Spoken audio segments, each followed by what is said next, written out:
역사의 전환점, Turning Point in History.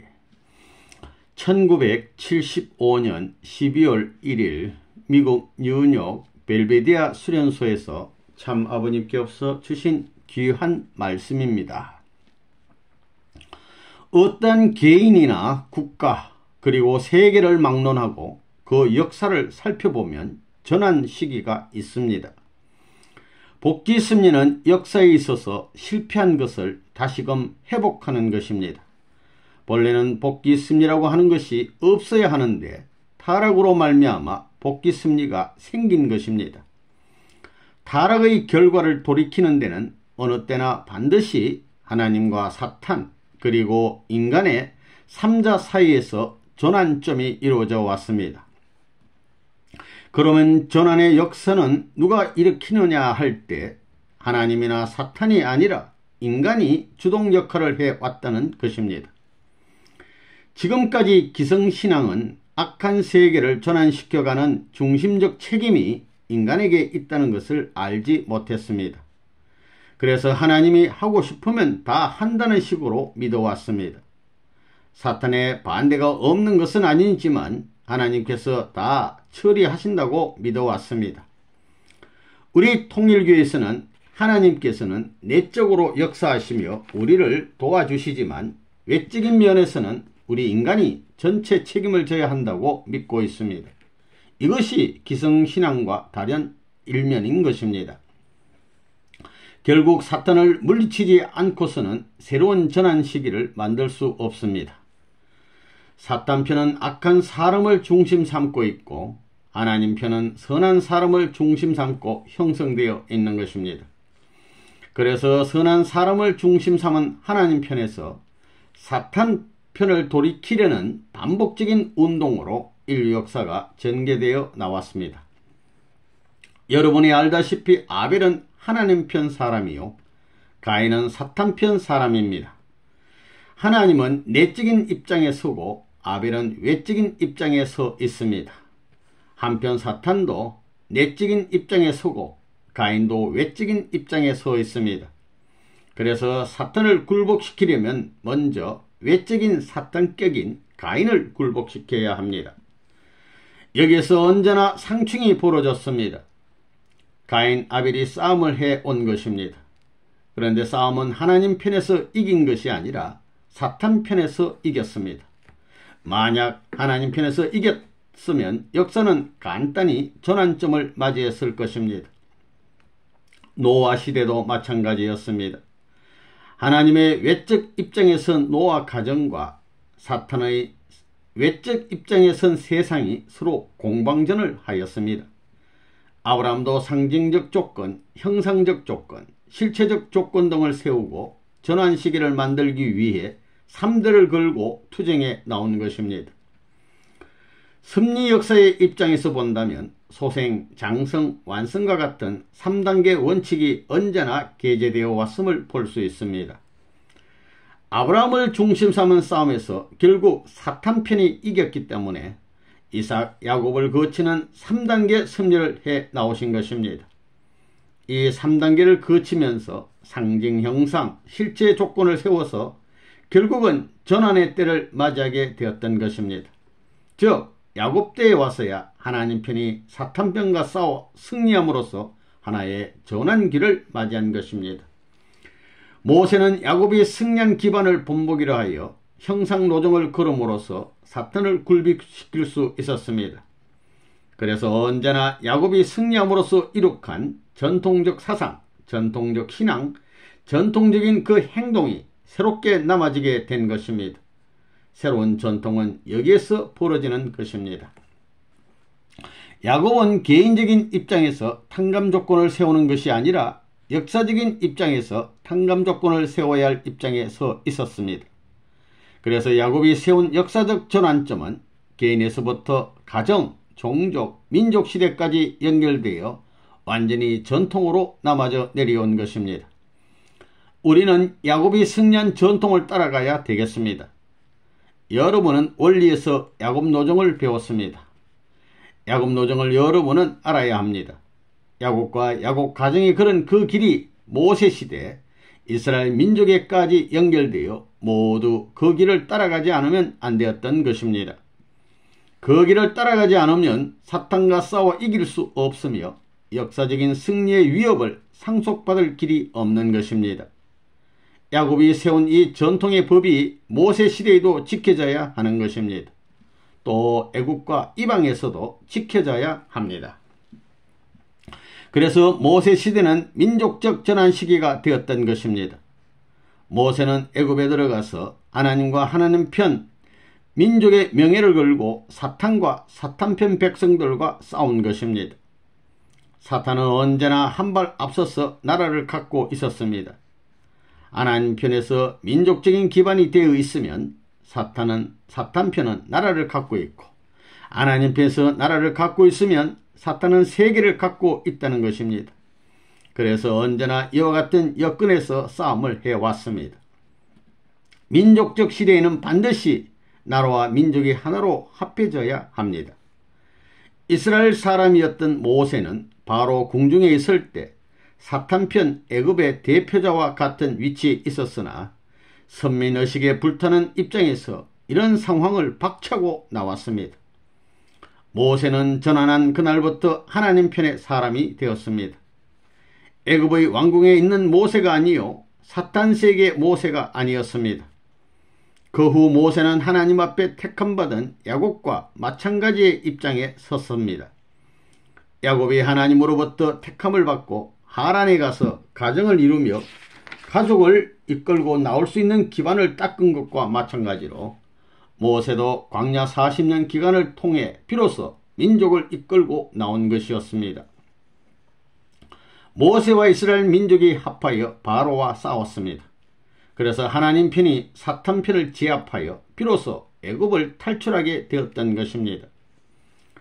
야곱이나 모세 노정에서 볼 수 있는 것처럼 전환기에는 반드시 삼수가 게재되었습니다.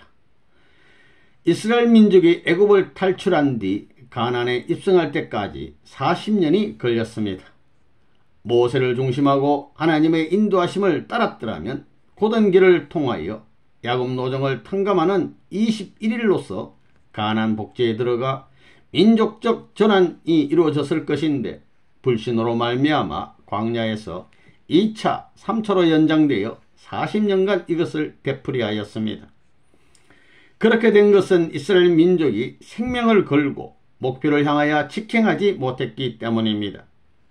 인간적인 생각, 사탄 세계의 사정과 통할 수 있는 생각을 했기 때문에 하나님을 믿고 직행하지 못했습니다.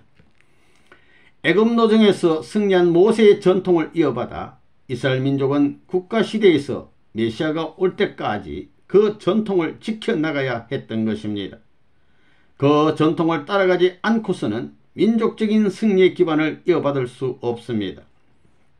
그래서 모세 이후 이스라엘 민족은 모세가 남긴 전통을 지킴으로써 결국 민족적 전환점을 만들 수 있었습니다. 그 다음에는 메시아이신 예수님이 국가적 기준을 중심 삼고 세계를 향해야 했습니다. 국가시대에 들어오게 되면 가정과 민족시대를 되풀이하는 것이 아니라 국가시대에 모두 포함되는 것입니다. 그래서 예수님이 이 땅에 오셔서 국가적으로 승리적 기준을 세우게 되면 가정적, 민족적 시대를 다시 거칠 필요가 없게 되는 것입니다. 모세 자신이 해야 할 것은 야곱의 전통적 사상을 그대로 이어받는 것입니다. 그러면 문제는 해결되는 것입니다. 모세는 야곱이 세운 그 전통 위에 서 있는 것입니다. 발전하기 위해서는 소생, 장성, 완성의 3단계를 거쳐야 하는 것과 마찬가지입니다. 야곱 시대가 소생이라면 그 소생 시대의 기반을 터전으로 해서 장성 시대의 모세가 나타나게 된다는 것입니다. 역사적 과정으로 본다면 과거를 기반으로 현재가 있는 것과 같은 것입니다. 이것은 전진을 나타내고 있습니다. 전진에는 과거, 현재, 미래라는 개념이 성립됩니다. 야곱 가정을 보게 되면 야곱을 중심 삼고 소생, 장성, 완성의 3단계의 내용을 거친 후에야 민족 복귀를 위해 나아갈 수 있는 것입니다. 모세도 무조건 이스라엘 민족에게 가나안에 가자고 할 수 없었습니다. 역사 과정에서 실패했던 모든 것을 다시 깨끗이 청산해 놓고 사탄을 제거할 수 있는 기반을 세워 가지고야 국가를 향해 간 것입니다. 이것이 공식입니다. 국가시대에 들어온 뒤에는 모세가 간 길을 예수님이 가야 합니다. 이미 모세를 통해 민족적 기반이 이루어졌기 때문에 예수님은 승리한 모세의 기반을 이어받아야 하는 것입니다. 예수님은 사탄에게 참소받을 수 있는 조건이 남아진 발판이 아니라 승리하고 깨끗이 청산한 발판 위에 서야 했습니다. 모세가 인도하던 민족과 같은 민족이 예수의 발판이 되어야 하는 것입니다. 그 민족과 하나되어야 비로소 예수님은 국가 기준의 승리를 출발할 수 있게 되는 것입니다. 그렇기 때문에 모세 시대에 실패한 것이 있으면 예수님이 그것을 청산짓고 민족적 기반을 닦은 후에 국가적 기준까지 연결시켜야 하는 것입니다. 그리고 다시 세계적 기준까지 연결시켜야 하는 것입니다. 이렇게 함으로써 한 차원 높은 단계로 가게 됩니다. 이와 같은 역사적 전통을 중심 삼고 전환점을 만드는 발전적인 원칙을 적용해 볼 때 예수님은 국가 기반을 형성하지 못하고 모두 잃어버린 상태가 되었습니다. 당시 하나님은 예수님을 중심 삼고 국가 형태를 이루어 사탄 세계인 로마 제국을 굴복시키려 했습니다. 그래서 예수님 당시에 국가적 전환점을 만들어 놓았다면 이스라엘은 영원히 이 땅에 남을 수 있었습니다. 그 시대는 물론 예수 이후의 시대라 할지라도 언제든지 예수의 본연의 전통을 제시해 가지고 단결할 때는 국가 기준을 찾을 수 있는 것입니다. 죽어서 뜻을 이룰 수 있는 개인이 어디 있으며 가정이 어디 있으며 민족이 어디 있으며 국가가 어디에 있겠습니까? 결국 전환점과 승리의 기점을 마련하는 것은 실체를 쓴 사람이 해야 할 일입니다. 그런데 예수님의 죽음으로 말미암아 어떻게 되었습니까? 오늘날 기독교인들은 예수만 믿으면 모든 것이 다 이루어질 것이라고 믿고 있습니다. 그러나 예수가 죽음으로 말미암아 기독교인들이 개인을 중심 삼고 땅 위에서 과거, 현재, 미래를 연결하여 설 수 있는 기반이 없어졌습니다. 가정, 종족, 민족, 국가적으로도 발판이 없어졌다는 것입니다. 지상에서 전환점을 만들지 못했기 때문입니다. 그러기에 지상이 문제입니다. 영과 육을 가진 사람이 타락하여 떨어져 나갔으니 영과 육을 가진 개인이 돌아와야 되고 가정, 종족, 민족, 국가, 세계가 돌아와야 되는 것입니다. 그러나 예수님의 죽음으로 말미암아 이러한 기반이 다 무너지고 말았습니다. 그래서 영적으로 닦아놓은 기반을 중심 삼고 다시 민족과 세계로 나갈 수 있는 기준을 만들어야 합니다. 그런데 기독교가 영육을 중심 삼은 실체를 이어받아서 그러한 기준을 만들 수 있느냐가 문제입니다. 예수님이 국가적인 시대에서 전환점을 만들어 세계로 전진해야 했음에도 불구하고 십자가에 돌아가심으로 말미암아 국가적 시대에서 세계로 갈 수 있는 길이 막힌 것입니다. 그래서 역사적 과정에서 이것을 다시 탕감복귀하는 운동을 하게 된 것입니다. 기독교는 그러한 사명을 감당하기 위해 예수를 따라가야 합니다. 예수의 전통을 이어받아 가야 됩니다. 십자가의 죽음으로 말미암아 예수는 영적인 기준을 세웠습니다. 영적이란 것은 땅에 기반이 없다는 것을 말합니다. 예수는 영적으로는 사탄의 침범을 받지 않았습니다. 그래서 정신적인 기준을 세울 수 있었습니다. 기독교인들은 예수의 사상을 이어받아야 합니다. 겟세마네 동산에서 내 아버지여 만일 할만하시거든 이 잔을 내게서 지나가게 하옵소서. 그러나 나의 원대로 마옵시고 아버지의 원대로 하옵소서라고 기도하신 것처럼 영적으로라도 전체적인 하나님의 뜻을 위할 수 있는 운동을 전개하지 않고서는 영역 아울러 실체 세계로 향하는 길이 열릴 수 없는 것입니다. 이스라엘 민족은 국가 기준에서 예수님을 중심 삼고 뜻을 이루지 못했기 때문에 자리를 잡지 못하고 떠돌아다니게 되었습니다. 그동안 세워놓은 이스라엘 민족의 역사적 전통, 모세가 세워놓은 전통의 기반까지 몽땅 깨어져 버렸습니다. 오히려 메시아가 오지 않았던 것보다 못한 입장이 된 것입니다. 기독교는 나라 없는 백성과 같습니다. 언제든지 침범을 당할 수 있는 소지가 있습니다. 역사상에 가장 비참한 역사를 남긴 것이 기독교 역사입니다. 그래서 기독교는 순교의 종교라는 이름이 붙은 것입니다. 하나님이 계시다면 지금까지 기독교를 중심한 개인이나 가정, 종족, 민족, 국가가 순환을 받을 수 있느냐 하는 것이 문제가 되어 왔습니다. 사탄이 참수할 수 없는 개인, 가정, 종족, 민족, 국가의 기준이 세워지지 않았기 때문에 사탄이 언제나 실체를 공격하고 있는 것입니다. 예수님은 다시 오겠다고 약속하셨습니다. 기독교인들은 주님이 구름 타고 오셔서 불로 전부 심판할 것으로 믿고 있습니다. 그러나 그렇게 될 수는 없습니다. 그렇게 보는 시각을 고쳐야 합니다. 그것은 인류를 복귀해야 한다는 섭리관과는 동떨어져 있는 시각입니다. 그러한 신앙을 가지고는 오시는 주님을 만날 수 없습니다. 원리를 세워 본연의 세계를 찾아오시는 주님을 만날 길이 없습니다. 또 오시는 주님이 영광 중에 오실 수 있느냐 하는 것이 문제입니다. 오시는 주님에게 기존의 사탄권을 마구 밟아치울 수 있는 원리적 권한이 있느냐는 것입니다. 메시아가 국가 기준을 형성하려면 반드시 민족 기준의 전통을 이어받아야 합니다. 민족 기준의 전통을 이어받기 위해서는 반드시 가정 기준을 완전히 수립한 입장이어야 합니다. 그러한 그 기대 위에서 국가 기준을 중심 삼고 싸워서 승리해야 합니다. 그 다음에는 탕감 조건을 세워가지고 세계로 나가야 하는 것입니다. 오시는 주님이 영광 가운데 오실 수 있느냐 아니면 고난 가운데 나오시게 되느냐 하는 것이 문제입니다. 결론적으로 말하면 주님은 영광 가운데 오실 수 없습니다. 기독교가 언제나 사방에서 공격을 받아 나왔다는 것은 사탄이 다시 오시는 주님도 사방에서 공격할 수 있다는 것을 의미합니다. 지금까지 기독교가 세워놓은 기반은 둥둥 떠다니는 입장에 놓여 있습니다. 바람 부는 대로 흔들리는 입장에 있습니다. 세계 기독교 국가가 많지만 전통적인 개인과 가정의 승리 기반을 닦아 놓지 못했습니다. 다시 말하면 선민 이스라엘권이 돼 있지 않다는 것입니다. 어디까지나 영적인 것이지 실체는 없는 것입니다. 그것이 문제입니다. 그러면 다시 오시는 주님을 무엇을 해야 하느냐? 여러분은 이것을 알아야 합니다.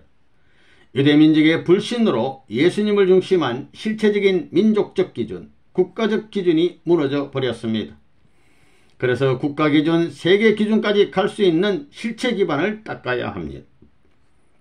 그런 기반을 닦지 않고서는 세계로 갈 수 없고 세계 기독교를 수습할 길이 없습니다. 영적 기반만 되어 있기 때문에 실체 기반을 닦아야 합니다. 영적인 기반밖에 없으니까 자리를 잡을 수 없었습니다. 2000년 동안 어디에서도 자리를 잡을 수 없었던 것입니다. 이들이 로마, 교황청, 영국, 미국 등 어디에서든지 자리를 잡아야 하는 것입니다. 로마에서 실패하고 영국에서 실패하고 미국도 이런 정도로는 안 되겠다고 하여 하나님은 동양의 제일 작은 나라를 택한 것입니다. 하나님은 될 수 있으면 간단하고 쉬운 나라를 찾습니다. 그러면서 오랜 역사를 가진 나라, 단일 민족 국가를 찾아 나왔습니다. 중국같이 8억이나 되는 나라를 택했다가 어떻게 하겠습니까? 탕감 조건이 많습니다. 하나님도 탕감 실체권을 다시 형성하는 데는 작은 나라가 쉽다는 것입니다. 그리고 민족의 역사가 4000년 이상은 되어야 합니다. 아담부터 예수까지 4000년, 그 다음 야곱부터 재림주까지 4000년입니다. 4000년 이상의 역사를 가진 나라로서 단일 민족이요, 복잡하지 않은 민족성을 가진 나라, 그러한 나라를 세계에서 찾아보아야 한다는 결론이 나오게 됩니다. 여러분이 하나님이라 해도 그렇게 생각할 것입니다. 또 메시아가 오실 나라는 남의 나라를 침범해서는 안 됩니다. 다시 말하면 첫째, 작은 나라여야 하고, 둘째, 4000년 이상의 역사를 가져야 하며, 셋째, 단일 민족이어야 합니다. 넷째, 그 나라는 떠돌이가 아니라 국가 형태를 가지고 있어야 하고, 다섯째, 침략을 한 적이 없는 나라이어야 합니다. 그리고 그 나라는 탕감을 이겨내야 합니다. 한국 같은 나라를 갖다 붙이려고 레바논문이 이런 말을 하는 것이 아닙니다. 역사를 살펴볼 때 위와 같은 조건을 갖춘 나라는 두 나라가 있습니다. 그 중에 한 나라가 이스라엘입니다. 이스라엘 민족은 국토가 없이 떠돌아다니는 신세였지만 그래도 메시아를 맞이하겠다고 천대받으면서도 죽지 않고 하나님을 붙들고 나왔습니다. 그리고 메시아를 맞을 수 있는 나라는 문화민족이어야 됩니다. 머리도 좋고 세계 문화사에서 문제가 되는 나라이어야 합니다. 그러한 나라가 이스라엘과 한국입니다. 탕감복귀 역사를 중심 삼고 보면 서구 문명 시대에서 아시아 문명 시대로 옮겨져 온 것을 알 수 있습니다. 한국은 그 기착점입니다. 그리고 그 나라는 서구 문명의 예속 국가가 되어서는 안 됩니다. 예수 당시의 로마처럼 되어서는 안 됩니다. 이스라엘 민족이 로마의 지배를 받았기 때문에 이와 같은 현상이 일어난 것입니다. 한국은 중보국가로서 하나님이 택할 수 있는 자격이 있는 나라입니다. 이스라엘이 2000년의 탕감 기간을 거쳐 예수를 죽인 죄를 사함받고 1948년에 건국한 것처럼 한국도 같은 시기에 일본으로부터 독립이 되어 정부를 수립했습니다. 한국인을 두고 아시아의 유대인이라고 부르기도 합니다. 한국 사람은 머리가 좋습니다. 이제 오시는 주님은 한국에서 탕감 기준을 세워야 합니다. 유대교와 마찬가지로 한국에서도 영적인 기독교가 문제입니다. 기독교는 메시아를 맞이할 수 있는 집단이 있으면 마음에 맞지 않더라도 따라가야 합니다. 한국에서 하나님을 중심하고 세계사적인 책임을 짊어지는 새로운 종교가 나온다면 그 단체를 통해서 주님이 나타나신다는 결론을 내릴 수 있습니다. 그런 재림의 이상을 갖고 통일교회가 출현하였습니다.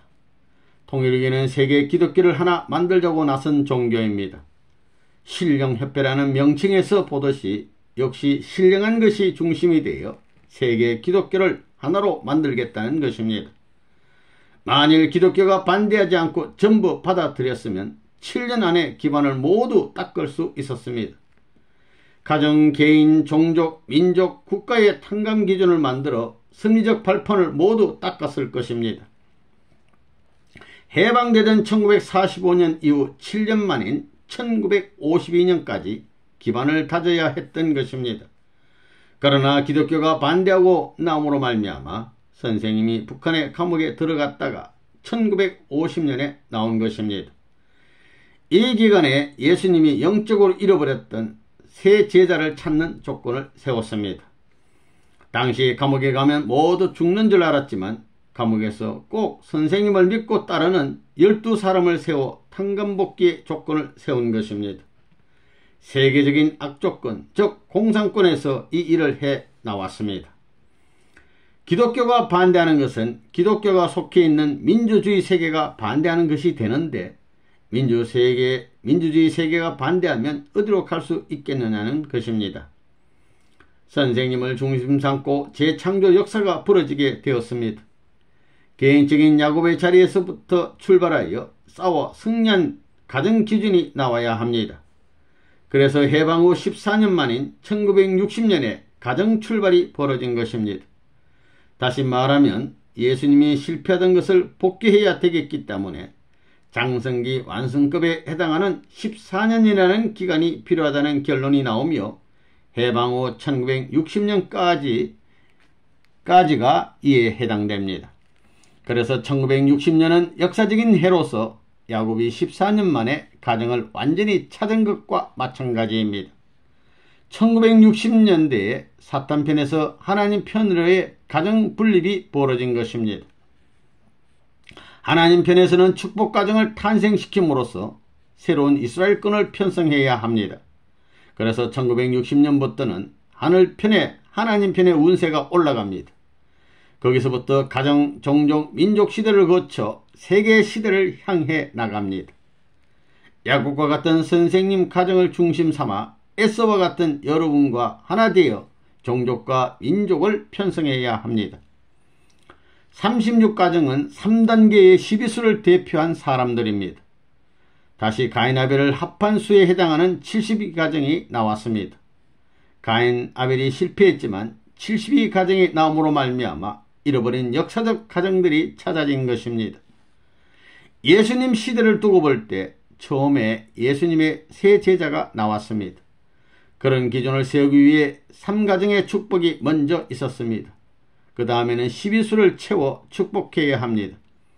이것은 과거, 현재, 미래의 3단계를 거쳐가기 때문에 이것을 행적으로 연장시켜 놓은 예수님의 12제자형이 36가정입니다.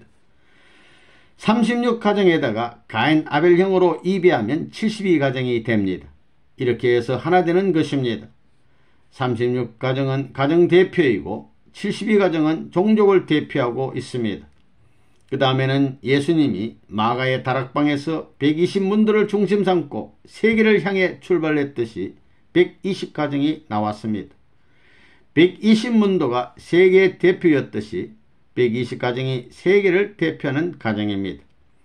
예수가 120문도를 축복해서 이스라엘 나라와 연결시켜 환영을 받았으면 하나님의 뜻이 당대에 이루어졌을 것입니다. 예수님이 3년간에 이러한 기반을 닦아야 했던 것입니다. 그 다음에 430가정 축복이 있었습니다. 430은 4수와 3수, 7수에 해당합니다. 43수는 해방이란 문제와 연결됩니다. 이스라엘 민족이 430년 만에 해방되었습니다. 이스라엘 민족이 430년 만에 출애굽한 것과 마찬가지로 통일교회는 한국 역사로 볼 때 4300년 만에 국가적이요 세계적인 구원 섭리를 출발한 것입니다. 430년 만에 이스라엘은 민족총회 시대를 맞이했지만 지금은 430년 만에 세계를 찾는 시대로 들어가는 것입니다. 430가정 축복 때 세계의 어떤 민족이나 시족이든지 다 들어올 수 있는 길을 열어 놓았습니다. 상대적 입장에서 43수에 해당하는 수를 서구에서 맞춰 놓으면 되는 것입니다. 그래서 1년 후에 미국, 독일, 일본 등지에서 43가정을 축복해 주었습니다. 777가정 축복은 10개국이 참가하여 세계적인 기준을 세워 놓았습니다. 그 다음에 1960년 이후 14년 만에 1800가정 축복을 한 것입니다. 본래 1974년에 해야 되었지만 1960년도에 4월부터 본격적인 섭리가 시작됐기 때문에 1975년 4월 이전이면 괜찮다는 것입니다. 그래서 제2차 7년 노정 종료와 더불어 1800상 축복을 함으로써 완전히 세계적 기준을 향해서 기반을 닦아 넘어갈 수 있었던 것입니다. 육수 플러스 역수 플러스 육수는 18수입니다. 이것은 사탄수 육수를 완전히 제압한다는 뜻입니다. 그동안 닦은 기반을 중심 삼고 세계를 움직일 수 있는 시대로 들어간다는 결론이 나오게 됩니다. 통일교회는 하나의 새로운 민족으로서 국가를 형성해 나오고 있습니다. 전통을 이어받아야 할 여러분이 이 사실을 알지 못하면 안 됩니다. 1975년에 구국세계대회는 이러한 기반 위에서 개최하게 되었습니다. 축복이 끝나자마자 몇 개월간을 준비해서 한국의 운세를 돌려놓는 일을 한 것입니다. 개인으로부터 가정, 종족, 국가 기준까지 연결시켜서 세계적 기독교의 대표국가라 할 수 있는 미국과 영적으로 연결시킨 것입니다. 이것을 연결시켜야 육적 기준을 중심 삼고 세계로 갈 수 있는 길이 열리는 것입니다. 선생님은 탄감복귀 원칙에 따라 1972년부터 미국에서 3년 노정을 걸었습니다. 영육을 중심 삼고 종족, 민족적인 기준까지 올라온 기대 위에서 내가 세계 기독교의 대표 국가인 미국에 와서 다시금 3년 노정을 걸음으로써 영적으로 승리한 세계적인 기준을 한국에다 접붙이게 되었습니다. 그래서 한국이 세계적 실체 중심으로 설 수 있게 되었습니다. 한국에서는 세계적 국가 기준이 이미 형성되었기 때문에 이것을 다시금 3년간에 걸쳐 세계에 연결시켜야 했던 것입니다. 전 3년 기간에는 기독교의 세계적 기준을 찾아가지고 영적 기독교를 인수하지 않으면 안 되었습니다. 그 다음 후 3년 기간은 영적 기반 위에 실체적으로 국가를 중심 삼고 세계적인 판도를 조성해 나가야 했습니다. 이것은 예수님 시대의 육적인 3년 노정과 같습니다. 한국에서 국가와 기성교회를 상대해서 영육으로 승리한 승리적인 기반이 미국에 연결되어야 합니다. 1975년부터 세계적인 3차 7년 노정이 시작됩니다. 앞에서 언급한 바와 같이 영육을 중심 삼은 세계적인 역사적 전환점을 이룬 해가 1975년입니다. 1975년, 1976년, 1977년 이 3년간은 미국의 운명이 바꿔지는 역사적인 전환기입니다. 미국의 운명과 세계의 운명이 판가름 나는 때입니다. 선생님은 지금까지 이러한 탄감복귀 노정을 걸어왔습니다. 이스라엘에서 잃어버린 것을 다시금 국가 기준까지 닦아서 세계 기독교의 영적 승리권과 연결시켰습니다. 다시 영육 양면의 국가 형태를 만들어서 세계 기준까지 끌어올려 세계적인 모든 탕감 조건을 완수해야 합니다. 1975년을 중심으로 전 3년은 영적인 기반 위에 서지만 후 3년은 육적 기반 위에 서는 것입니다. 1977년부터 1981년까지 세계적 문제를 완전히 탕감하고 넘어가야 합니다. 그래서 1977년까지 3년 기간의 기반을 확실히 닦아서 승리해야 합니다. 그렇게 되면 공산세계에서는 모르지만 민주세계에서는 어디를 가든지 반대받지 않을 것입니다. 그러므로 모든 것이 이미 미국에 달려 있습니다. 지금 때는 예수 시대의 국가 기준을 이어받고 그 터전 위에 세계 기반을 이어받는 때인 것을 알아야 합니다. 영육을 중심 삼고 세계 기반을 이어받는 때입니다. 그래서 예수님이 국가를 중심 삼고 3년간 기반을 닦기 위해 싸우던 것과 마찬가지로 선생님 시대는 세계를 중심 삼고 기반을 닦아야 할 시기입니다. 영육의 양면을 중심 삼고 예수가 이루어야 할 내용을 실체로 탕감복귀하는 때입니다. 그렇기 때문에 1975년, 1976년, 1977년은 역사 이래 최고의 전환점을 이루는 해라는 것을 알아야 합니다. 그래서 오늘 말씀의 제목처럼 우리는 역사적 전환점에 서 있다는 것을 알아야 합니다. 예수님 당시 제자들은 나라를 위하고 세계를 위해서 예수와 더불어 생사를 같이 해야 했습니다. 여러분이 3년 동안 미국에 영향을 미칠 수 있으려면 어떻게 해야 되겠습니까? 여러분은 이런 내용을 이론적으로 정립해야 합니다. 여러분은 승리적인 역사관을 가져야 합니다. 거기다가 현실이 어떻다는 것을 알아야 합니다. 야곱도 모세도 예수님도 모르고 승리했습니다. 그래서 실패하고 말았습니다. 때를 알아야 합니다. 아담이 소생기라면 예수 시대는 장성기였기 때문에 모르는 것입니다. 그러나 지금은 완성시대니까 모두 다 알 수 있다는 것입니다. 하나님의 사정을 알고 승리의 진행 과정을 알 수 있는 것입니다. 우리는 나라와 세계를 위해 기반을 닦아가고 있습니다. 2000년 전에 예수님 제자들과 여러분을 비교해 볼 때 누가 더 높은 자리에 서 있느냐를 알아야 합니다. 예수님 때는 민족 국가적인 시대였지만 지금은 세계적인 시대인 것입니다. 여러분이 예수님의 제자보다 높은 자리에 있습니다. 이론적으로는 여러분이 예수님의 제자들보다 크다는 것을 알아야 합니다. 예수님의 제자들은 순교의 자리에까지 갔습니다. 로마에서 많은 핍박을 받았습니다. 여러분은 예수의 제자보다 못하겠어요? 나은 사람이 되겠어요? 모스크바까지 갈 수 있는 여러분이 되어야 합니다. 민주세계가 사는 길은 이 3년 기간에 달려 있습니다. 7년 안에 공산권까지 휩쓸려는 것이 선생님의 계획입니다. 이러한 계획이 성취되면 싸움이 종식될 수 있으나 그렇지 못하면 싸움이 남아지는 것이요 피 흘리는 일이 벌어지는 것입니다. 이 3차 7년 노정에 어떻게 하든지 세계적인 승리를 거두기를 고대하는 것입니다. 하나님도 선생님도 영계에 있는 예수님도 수많은 영인들도 이제까지 왔으니 제발 한 걸음만 더 나아가기를 고대하고 있습니다. 영계에서도 땅에 대해 기도하고 있음을 알아야 합니다. 이제 영계가 반대하는 것이 아니라 협조하는 것입니다. 이제 이 길만 열어놓으면 통일이 이루어지는 것입니다. 이제 천국이 가까이 왔습니다. 7년간을 승리하여 넘을 수 있어야 합니다. 자, 이제 싸움을 어디에서부터 하느냐, 어디에서부터 전환시키느냐 하는 것이 문제입니다. 메디슨 스퀘어 가든에서 소생적인 승리를 하여 영적 기반을 닦았습니다. 장성적인 승리를 해야 하는 것이 양키 스타디움 대회입니다. 세계적인 승패는 양키 스타디움 대회에 달려 있습니다. 둘째 번 집회에 달려 있는 것입니다. 종적으로 보면 소생 장성이기 때문에 양키 스타디움 대회에서 승리하면 주님이 세계적인 승리를 하는 것이 됩니다. 둘째 번이 문제입니다. 하늘 땅을 전환시키는 승리는 둘째 번 시대에 해왔습니다.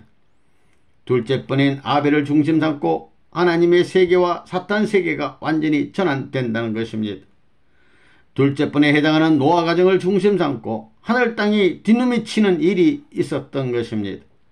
아브라함, 이삭, 야곱을 보게 되면 둘째 번인 이삭을 중심 삼고 실체적으로 죽느냐 사느냐 하는 문제가 벌어졌다는 것입니다. 전 역사를 두고 보더라도 아담이 첫째 아들이면 예수는 둘째 번 아들로 왔습니다. 예수를 중심 삼고 세계가 돌아가느냐 하는 문제가 걸려 있었던 것입니다. 예수를 중심 삼고 이스라엘 민족이 하나가 되었으면 그렇게 되었을 것입니다. 장성은 종적으로나 행적으로나 중심 위치에 있습니다. 선생님이 세계적인 무대를 중심 삼고 오늘의 전환점을 시도하려는 대회가 양키 스타디움 대회입니다. 여기에는 세계사적인 문제가 달려 있습니다. 숫자적으로 보게 될 때 14만 명을 어떻게 넘어가느냐가 문제입니다. 20만 명까지 돌파하면 모든 것이 성공입니다. 그렇게 되면 미국 분위기가 달라집니다. 그래서 우리 전체의 생명과 재산을 걸고 모든 것을 투입하는 것입니다. 우주가 왔다 갔다 하는 것을 느낄 수 있어야 합니다. 만약에 양키 스타디움 대회에 20만을 넘어 초만원을 이뤘을 때는 하나님도 감격하실 것입니다. 예수님과 선생님 영계까지 감격할 것입니다. 그로 인하여 세계가 달라집니다. 반대하던 패들이 들어가 버릴 것입니다. 반대할수록 손해 나기 때문입니다. 꿈같은 이야기입니다. 여러분은 심각한 자리에 선 것을 알아야 합니다. 이만큼 쌓아 올려가지고 비로소 세계적인 영적 승리의 기반 위에 서서 최후의 육적 기반 전선을 바라보게 되었다는 것입니다. 여기에서 승리하게 되면 민주세계가 3년 내인 1978년 안으로 우리를 지지하고 나서게 될 것입니다. 그러면 공산권까지 나아가는 것입니다. 싸움 없이 세계적 가난 복지를 향해 진군할 수 있다는 것입니다. 양키 스타디움 대회만 승리하게 되면 워싱턴 대회는 60만, 70만을 운집시킬 수 있습니다. 내가 말을 잘하고 하나님께서 역사만 하신다면 60만이 레바논 문을 지지하게 되는 것입니다. 이렇게 되면 새로운 60만의 이스라엘권이 이루어져 세계적인 출동이 벌어진다는 것입니다. 세계적 가난 복귀를 위해 제1 이스라엘이 국가 복귀를 위해 출애굽하던 것과 같이 전 세계를 향해서 출동하는 시대에 들어간다는 것입니다. 이렇게 해서 세계적 기반을 닦는 것입니다. 이미 한국에서 구국 세계대회에 120만 명이 모여 승리적 기존을 세웠기 때문에 이 대회도 승리하기 마련입니다. 한국에서와 같이 영계가 총동원되고 있습니다. 여러분은 예수와 같은 심정, 선생님과 같은 심정을 갖고 뛰어야 합니다. 꼭 승리한다는 자신감을 갖고 뛰어야 합니다. 양키 스타디움을 괜히 가보고 싶어하는 사람, 여러분을 보고 왠지 모르게 자꾸 따라가고 싶어지는 사람이 많이 나타날 것입니다. 양키 스타디움은 전에도 없고 후에도 없는 최후의 전장입니다. 하늘나라와 하나님이 심각해 있고 예수와 예수를 중심 삼은 영계가 심각해 있고 여러분과 선생님이 심각한 입장에 있습니다. 그러나 영계보다 하나님보다 여러분이 더욱더 심각해야 됩니다. 그러면 영계가 여러분을 앞뒤로 옹이하여 따라다니면서 협조할 것입니다. 기독교를 믿다간 모든 영들이 이제부터 모두 협조합니다. 이제 기독교인들도 이 대회만 승리하면 통일교회를 찾아오게 될 것입니다. 양키 스타디움 대회, 이 다리를 넘어서면 장성기 완수급을 넘어서는 것이기 때문에 타락권을 넘어서게 된다는 것입니다. 그것은 세계 범위의 시대를 넘는 것입니다. 개인 범위의 시대가 아닙니다. 이제는 세계 범위의 시대여서 사탄이 갈 데가 없습니다. 사탄이 갈 데가 없으니 세계를 중심 삼고 싸우고 있는 것입니다. 이제 돌격하는 날에는 승리하게 되어 있음을 원리적으로 알아야 합니다. 진리를 알지니 진리가 여러분을 자유케 할 것입니다. 양키 스타디움 대회가 빨리 오는 것이 좋겠어요. 만일에 양키 스타디움 대회가 실패하는 날에는 어떻게 되느냐? 여러분은 그것을 알아야 합니다. 어떻게 해서든지 승리를 거둬야 합니다. 양키 스타디움 대회만 승리하면 워싱턴 대회는 자연적으로 승리하게 되어 있습니다. 아니, 성공 안 해도 괜찮은 것입니다. 장성만 넘어서면 하나님이 주관하시기 때문에 자동적으로 넘어가는 것입니다. 명년에 미국 독립 200주년을 맞이하게 됩니다. 유대교의 역사 4000년을 로마에서 400년간 걸쳐 탕감한 것과 마찬가지로 기독교 2000년 역사를 미국 역사 200년 기간에 탕감해야 합니다. 그래서 영적 기반과 실체적 기반을 넘어 완전히 소화 흡수해서 하나님 편으로 거두어드려야 합니다. 오늘 이 시점에서 영육을 중심 삼고 탕감기간 200년을 맞이했다는 것은 하나님이 수리적으로 승리하고 계시다는 것을 증거하는 것임을 알아야 합니다. 그래서 양키 스타디움 대회의 타이틀이 하나님이여 미국의 200주년을 축복하소서인 것입니다. 이 고개를 넘어서는 날에는 천국이 시작됩니다. 이제 자나깨나 여러분들은 이 대회의 승리를 위해 총진군해야 합니다. 양키 스타디움 대회를 앞으로 6개월 후에 개최하게 됩니다. 일단 5월 27일로 예정하고 준비하고 있습니다. 이 날이 역사적 기점이 되어야 합니다. 앞으로의 6개월간은 6000년의 역사를 총탕감한다는 마음으로 여러분 하나하나가 역사시대에 하나님의 뜻을 따라간 선지선열과 선조들의 부활체가 되어 예수 이상의 정성을 다해야 할 때인 것을 알아야 합니다. 이제 이론적인 측면에서도 확실히 알게 되었으니 역사적으로 전무후무한 최정상에 서서 있는 힘을 다해 뛰어야 할 것입니다. 그래서 하나님 앞에 할 수 있는 데까지 최선을 다해 열심히 했노라고 말할 수 있어야 합니다. 만일 있는 정성을 다하지 못했다면 영계에 가서도 후회를 하게 될 것입니다. 그래서 오늘 이렇게 모두 모이라고 한 것입니다. 여러분이 이제 선생님과 하나 되어 이번 대회의 성공을 거둘 수 있도록 밀어 넘기겠어요? 이제부터 6개월간은 하루 24시간 꼬박 뛰어야 할 것입니다. 재나놓고 생각할 때 정말 끔찍하게 일했다, 지긋지긋하게 일했다고 할 수 있어야 합니다. 자, 이제 여러분은 그러한 마음을 갖고 있는 정성을 다 기울여 뛰어야 합니다. 이 시간을 기하여 하나님 앞에 맹세하고 총출동하는 것입니다. 하나님과 온 천주 앞에 총진군하겠다는 선서를 합시다. 모두 일어섭시다. 이제 여러분, 하늘, 땅, 하나님, 선생님, 전 인류가 우리를 밀어주소서 하는 마음을 가지고 총진군합시다. 이런 뜻에서 쌍수를 들어 맹세합시다.